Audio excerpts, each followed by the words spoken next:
Hi everyone, this is Michael Cohen with more Jackal Highlights. New Jersey taking on the Ottawa champions in the middle game of a 3-game series, and this was all about John Walter. What a big day he had as he came into the ballgame only 3 strikeouts away from 100 on the season. Facing ex-Jackal Nick Girapputo here with 2 on and 1 out in the first inning, and he got him swinging on a slider on the outside part of the plate. Girapputo down on strikes as there's the second out.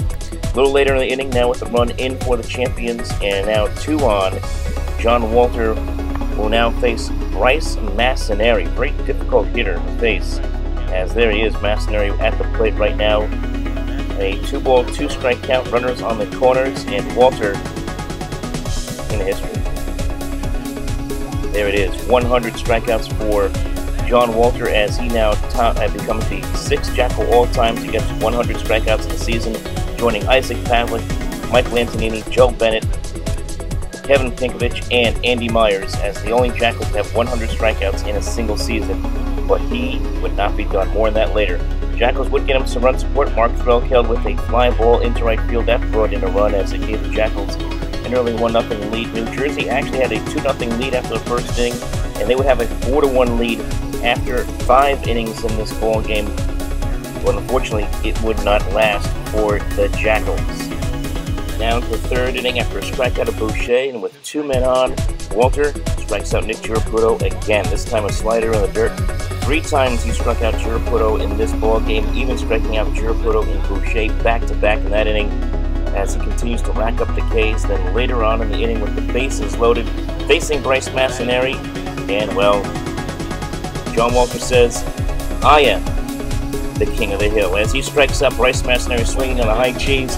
8 strikeouts through 3 innings. What? 8 strikeouts through 3 innings for John Walter in this ball game, as he continues to rack up the Ks and inching closer and closer to that K&M League single game record.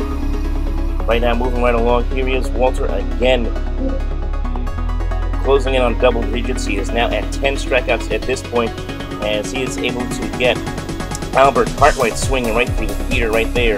Another strikeout, and now it's getting interesting. In fact, Michael Antonini, who struck out 15 last year, tweeted out saying that he himself was still the strikeout king. Would he be by the end of the day? Well, we'll find out. Here comes a swing and miss here by Danny Grauer. Now it's 12 strikeouts for Walter through, at this point, 6 innings. We go into the 7th inning, and he will face that guy Cartwright once more. And guess what? Strike 3 as he swings right through the fastball on the inside part of the plate. 13 Ks for Walter. 13 Ks for Walter, and he would end up with just that amount, 13 Ks, as he was removed in the 7th inning with a man on base after walking Boucher. 13 strikeouts as he ends up just 2 shy of Michael Antonini's 15 strikeouts from last year, which was a single game record. Still a great performance nonetheless for Walter.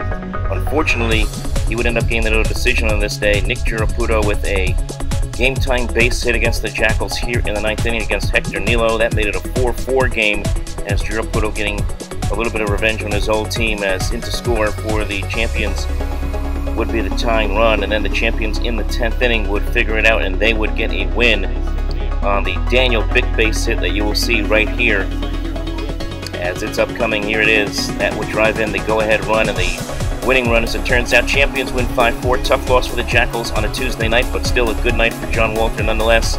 See if the Jackals can rebound on a Wednesday afternoon. We'll talk to you next time on the Jackal Weekend.